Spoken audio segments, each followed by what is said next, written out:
મોટો ગામ માલિક થઈને ઘર ગામનો સરપંચ થઈને આવું કરે તો પછી અમારા ગરીબ નાના માણસોનું શું આમાં આવે?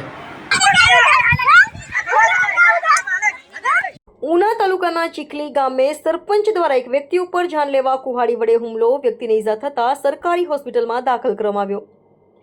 આવા સરપંચ લોકો ઉપર કાયદેસરની કાર્યવાહી કરવી જોઈએ। વિડીયોમાં જોઈ શકાય છે કે સરપંચ રાજીબેન ભવાનભાઈ કામલિયાના હાથમાં કુહાડી છે અને સરપંચ પતિ ભગવાનભાઈના હાથમાં કુહાડી છે અને સરપંચના છોકરા રમેશભાઈ ભગવાનભાઈ કામલિયા અને નરેશભાઈ ભગવાનભાઈ કામલિયા જેમ ફાવે તેમ દાનાભાઈ રામભાઈ કામલિયા મારાઈ નાખવાની ધમકીઓ આપે છે અને અન્ય લોકો પાવડા જેવા ઘાતક હથિયારો લઈ મારવા માટે આવ્યા હતા।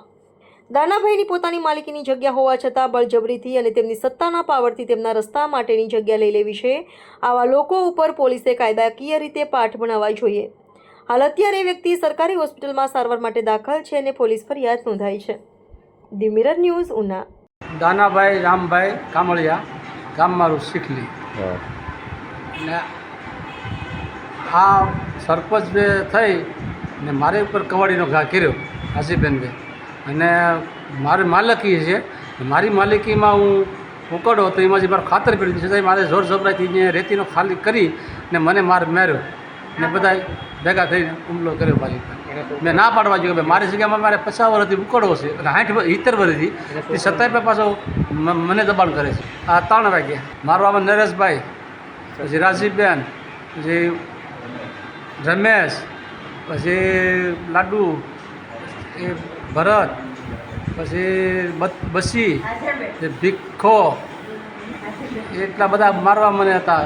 અને સરપંચ પોતે સરપંચ મારી માલિકાનો ઉકાળો હતો, મારી માલિકે મને રસ્તો બનાવો હતો, જોર જબરાથી સરપંચ થયો એટલેથી મારી માલિકે મને રસ્તો બનાવ્યો, એને કારણેથી રેતી નાખી દીધી।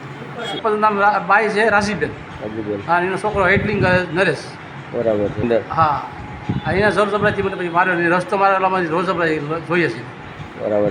3:30 પોલીસ ફરિયાદ થઈ, પોલીસે કીધું કે હા કાર્યવાહી થાય કરો, વિડીયો થાય મોકલાવો, જે કરવું એ કરો।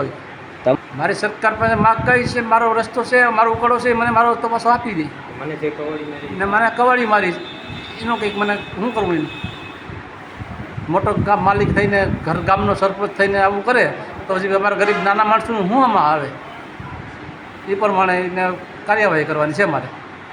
હાય, હું છું ક્રુઝિન સિંઘાનિયા। આપની આસપાસના સત્ય સમાચાર જાણવા માટે જોતા રહો ધી મિરર ન્યૂઝ, અને હા, લાઈક અને સબસ્ક્રાઇબ કરવાનું ભૂલતા નહીં। Thank you.